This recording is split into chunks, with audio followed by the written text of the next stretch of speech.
What's up, everybody? Thralls Metal here once again. I'm Necrotic Nick. I'm Jammin John. And we have an album review for you, and I'm just going to go ahead and say it. Probably the most anticipated album of November. It would have been the most anticipated album of October, but they moved it back. Right. And maybe one of the most anticipated albums this year. It might have something to do with a certain member of this band doing a thing that he hasn't done on an album in quite some time. 13 years. Yeah. Someone's been counting. We are going to go over the long-awaited new album from Opeth, The Last Will and Testament. This comes out on the 22nd of November on Reigning Phoenix Music. This band formed in 1990 in Sweden. This is their 14th album overall. We actually reviewed the last album, In Caught a Venom. That was kind of a cool moment because it was the first time we got to review a new Opeth album. Yeah. We've ranked this band in the past. We've brought up this band almost as much as we brought up bands like Incantation and Morbid Angel. Yeah, this band has been for me, for a long time, one of the prog metal standards, progressive death metal. And, well, at least amongst the fans, this band has become kind of a divisive band with their turn around the album Heritage to more progressive rock-ish material. And, well, all right, we have been patiently waiting for this band to kind of re-embrace their more metallic side. They've done it live. We've been hearing lots of deeper cuts live, and we got to hear Michael growl live again. And well, when we heard the first track in here, which was simply called One, because none of these songs actually have a title, it's just a squiggly mark and then a number, except for the last track, we heard growl. The entire village rejoiced. We built a statue to Michael. I mean, this was all in our heads, obviously, but yeah, there was something that we haven't heard in a while that we have missed that popped back up. Yeah, the entire metal community, my page that day, my Facebook page, the Instagram, fucking everywhere. Everybody was like, the growls are back. And you could just see the elation amongst the metal community, just over the top. I mean, I've been a fan of Opeth since Blackwater Park. I was standing in my buddy Rob's driveway. We were shooting off fireworks. We were drunk. It was 4th of July. And I heard Blackwater Park, and I said, this. And then I never stopped listening to Opeth. This has always been one of the bands for me when I talk about metal or anything. When I show people metal, I always pick out an Opeth song just because it's Opeth. I think this Opeth album, most specifically, has been something that I have been waiting for a long time. Heritage and everything beyond wasn't really for me, but I've been waiting for this, and I think unanimously across the board, once we finish this review, I think this is the album a lot of you have been waiting for. I would probably agree. I didn't hate the prog era. I actually like In Caught a Venom. I like Sorceress. Heritage is okay. Pale Communion, man, I haven't listened to that one in a while. Except for Voice of Treason. Yeah. I probably won't listen to that one much either. Now, before we get into this album, this does come with a lineup change, and, kind of a big one. Longtime drummer Martin Axelrod left the band, I want to say back in 2021, 2022. So. And this is the first album with new drummer Waltteri Väyrynen. I'm sorry if I absolutely just butchered your name. That's something we do here. Yeah, that's a feature. Former Paradise Lost drummer, and definitely the youngest buck in the band.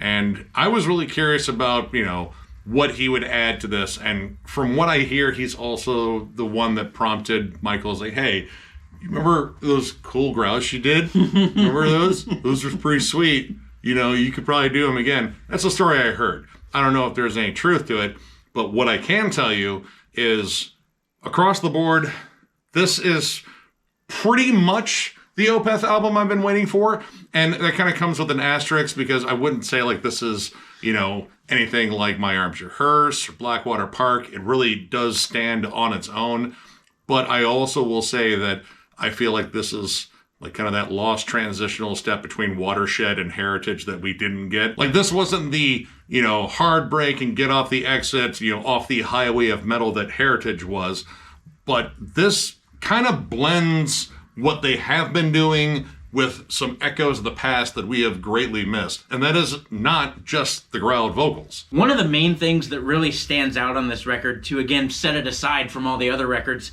is the fact that it's got a darker tone and vibe to it, but it's not necessarily in its heft. It's more in the atmosphere. It's more in the fact that the melodies are oftentimes descending, and they're not using just the guitars to make moments heavier. Like there's a lot of darker organs or use of strings. In fact, strings appear in a lot of this record, and they're very masterfully put in there. I believe, as listed, they had the London Session Orchestra on here, and it sounds amazing. Like all the production here sounds very natural. Once again, produced by Åkerfeldt and also Stefan Bowman. Everything on here sounds crystal clear, but also very organic. Like the strings sound real, the synths. I mean, Joachim does an amazing job with the synth work and just multiple different layers and tones and, of course, vocal harmonies. This album is big. Like, bigger than it sounded in years for Opeth. Yep, and the tones are warm, too. This, again, harkens to the prog era of Opeth, but it sounds very 70s prog. Very, yes, King Crimson, Camel, things like that. Big, rich, warm tones on really everything. The drums sound about as natural as they can sound, to be honest. I wouldn't be surprised if he's using a Tama kit because of how big and rich those tones sound. The snare has a lot of natural warmth to it. The kick is big and thudding. The cymbals, and I'll get into the cymbal work, I'm sure, but the cymbals, again, it just sounds very like live in the studio. Big old cymbals, big dark old cymbals, and the guitars follow that same warmth, and the organs follow that same warmth, so that adds to the big sound of this album. But composition, of course, is key in here. Like, you could have the best production in the world and still write, boring songs. I mean, I think Opeth may have done that in the past. I love most of what this band has put out, but yeah, there are certain albums that, it's whatever. Here, the songs feel, again, like more intricate. The heavier moments have an extra punch. That is definitely, due to the fact that Michael Åkerfeldt is growling. And one of my worries going in here was, they let off the opening track, which is simply called One and squiggly line. This is going to be fun, actually, talking about song titles here. Anyway, I was afraid that they were leading off with the song that had, like, maybe the only growls in the album. I've heard bands do that before, like, hey, let's lead off with the heaviest track, and then the rest of it's like, well, that was misleading.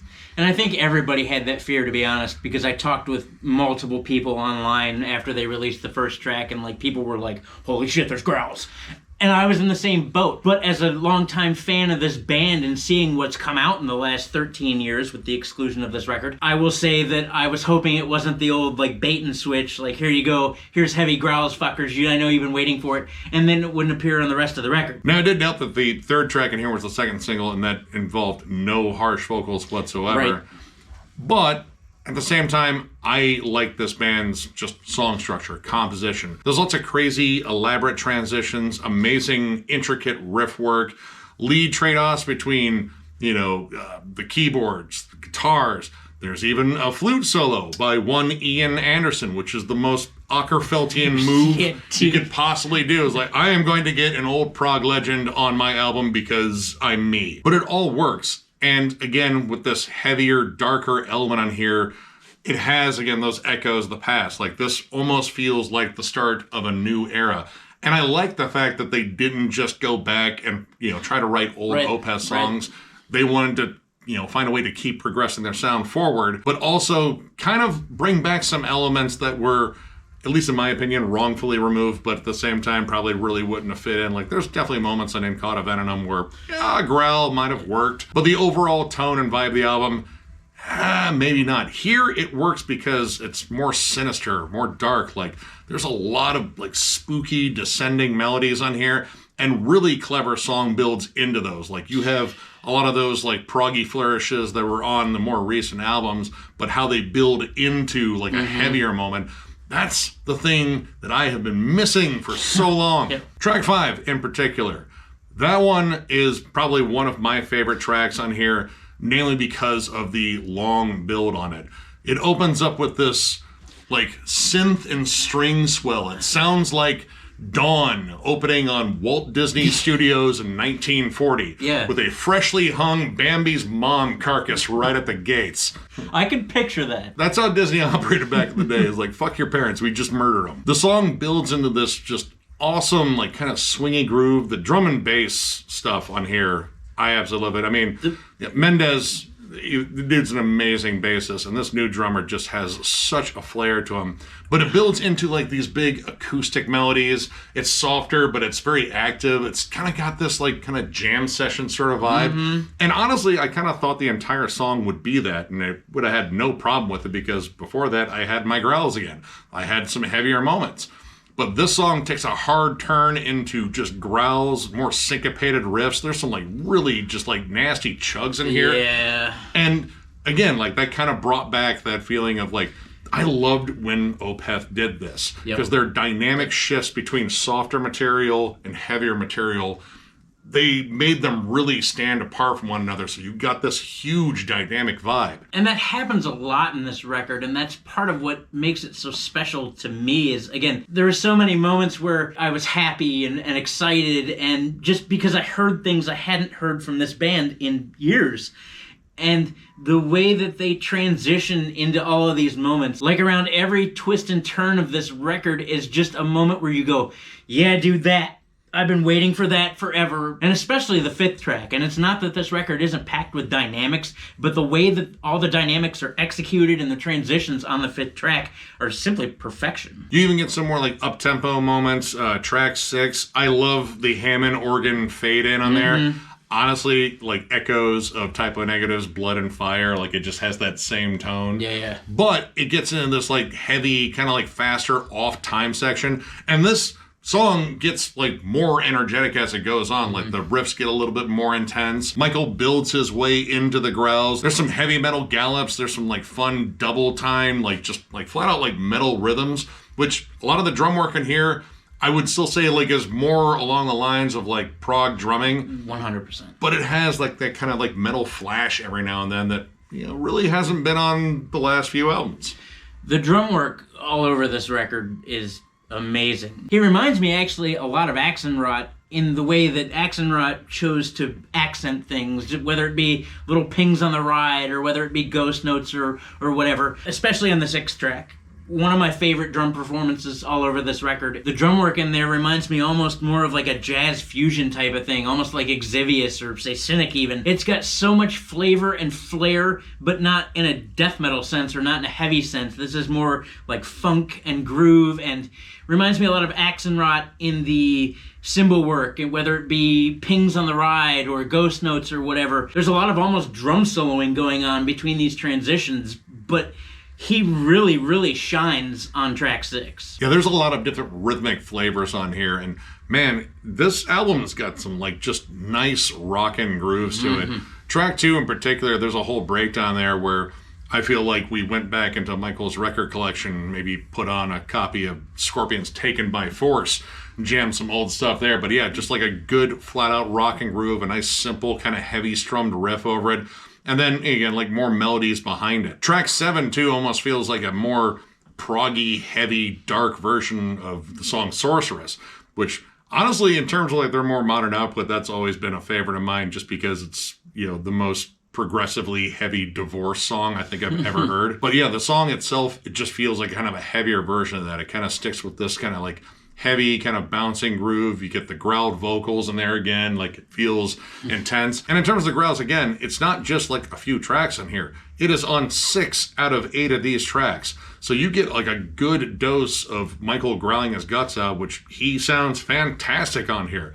Both clean and growls. Like his growls sound, you know, more powerful than they have in a while. His growls on track 4, again, insane, and with the spookier riffs too, and the overall just spooky vibe of that song, just works really well. And again, I can circle back to the drums because I can. As a drummer myself, I've been always a fan more of kind of funky drums or jazzy drums. Although I'm a death metal fanatic, I don't play death metal drums. And in here, some of the sickest, fattest grooves on this record are on track 4. And again, just the whole drum and bass vibe as far as those sick grooves are concerned are tighter than Walteri's snare head. I'm telling you. And we've talked more about like the heavier material in here for good reason, because that's what everyone's been like, oh my God, please do it again. But there's some really good softer material, and honestly, the, well, only song that actually has a title, A Story Never Told, the last track is beautiful. Yeah. Like, honestly, it's the prettiest song in here. Yep. It's more about clean tones, acoustic melodies,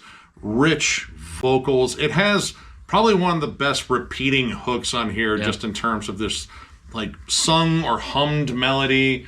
It's just flat out beautiful, and it closes on one of the best guitar solos on the entire album, which, I mean, Frederick's a beast. And he's got, like, great guitar work all across the board here, but this one solo really shines, and how they do a long fade out on it. Absolutely beautiful. And you can say that about 100% of this record as far as the clean vocals are concerned. Every time Michael opens his mouth and croons in the way he does, the cleans on here are just amazing, and the vocal harmonies too. I like the contrast between light and dark on this record as far as the vocal movements are concerned. Like, everything is just a bit darker, but there are brighter moments, I guess. I don't know how to really describe that. But yeah, that last track is probably one of the most beautiful pieces this band has written. And I realize that's a bold statement, but it is. It's damn good. To me, it would either be like the heaviest song on Damnation, or it'd be like a softer number to complement like Burden on Watershed. Yeah. Now, in terms of any negatives on here, I mean, like, my negatives are very, very minor. Kind of a negative is maybe the guitar tone, because while I'm hearing all this growling and I hear like some more intense riffs, the guitar tone itself feels like it's a little bit more beefed up than it has been on the last couple. Like, it's still got, you know, more of a full heavy body, but in terms of like a metallic crunch, it's not quite there. At the same time, though, what they're doing on here, it works universally. Like, the heavier parts do have an added crunch, an added heft to them. And the softer points where they're just kind of doing like a good strummed melody or something like that, it doesn't overpower it. So, kind of a minor gripe there. I'll also say at points that this does get a little transition happy, like, you know, again, like squeezing in symphonic parts, keyboard breaks, clean breaks, you know, vocal shifts, groove shifts. This album is very, very busy at times. And when it came down to like the older material, I liked when this band hung on like just big, heavy riffs. You know, I mean, Blackwater Park, Deliverance, etc. All that classic heavy stuff. I do feel that there are points in this album where it's a little too busy, but again, they're doing like really clever, cool stuff again. So, not the biggest complaint there either. Right, and the transitions, albeit there's a lot of them, especially in the beginning of the record. As you get more towards the back half, it gets a little bit more focused on things like groove and hanging on to things. In the first couple songs, though, yeah, it's a little transition happy, but they're so well done. And that makes it hard to gripe about, because in some bands, especially in death metal, when you get overly transition happy, you're just like, man, stop, hold on to something. In this case, this record isn't about being heavy or being overtly technical in a heavy sense. Like, this is more, again, of like a prog flourish, and prog in itself has a lot of transitions, so I can't really gripe, but I can see where you're coming from. So overall, I'm going to give this 4.5 stars. Oh my God. Yeah. This was an awesome listen. Even my minor complaints don't weigh this down. And, you know, one of my big worries was this was going to be like a fan service album where, like, yeah, we'll just throw in some growls, and it's going to sound like, you know, Blackwater Park Part 2, which I probably wouldn't complain that much about. But I like the fact that this sounds like a unique Opeth album that stands out in the discography. They're doing stuff from this prog era and implementing some darkness and, you know, the heavy growls and heavier riffing in there. It's, again, kind of what I wanted in terms of like a transitional album after Watershed. The musicianship on here is as excellent as Opeth musicianship gets, really. Yep. New drummer, absolutely fantastic work in here. Great grooves, great production. I love the symphonic elements. Michael sounds incredible on here. Both spectrums covered there. Like, he just sounds great. Baseline, I would say to a degree, this is probably the album that Opeth fans have been waiting for, but it's also a little bit more than that too. If you're a longtime Opeth fan, I'm pretty sure you're going to love this. I don't know, Opeth fans can be really hard to please, and they can be really bitchy sometimes, but I don't know. I have a good feeling about this, that this will be very well received. And if you're just a fan of like prog metal, prog rock, I think you're going to find stuff you love in this anyway, so check it out. In case you haven't figured out by now, I agree. It's also a 4.5. To be honest with you, it was a 4.5, 2 songs into this album, and it just kept getting better as the record went on. Yeah, the musicianship is pretty top-notch. I mean, it's Opeth. Say what you will about this band and whether or not you like their heavier stuff or their proggy stuff, regardless of any of that, they've always been tremendous musicians, and that definitely shows on this album. Yes, new drummer.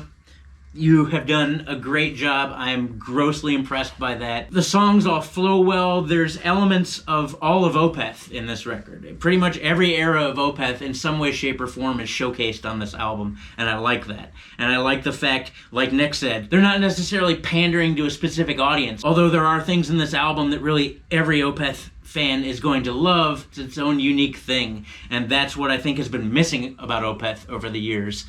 Yeah, if you're a longtime fan of this band, I would recommend checking it out. I guarantee there's going to be things in here that are going to take you home again. You're going to feel warmth. You're going to feel the love for this band again. I am so stoked on this record. I guarantee I'm not going to stop listening to it anytime soon. A big giant 4.5. Welcome home, Opeth. So, if you enjoyed this review, give it a thumbs up. And if you were new to the channel, subscribe, because we do stuff like this all the time.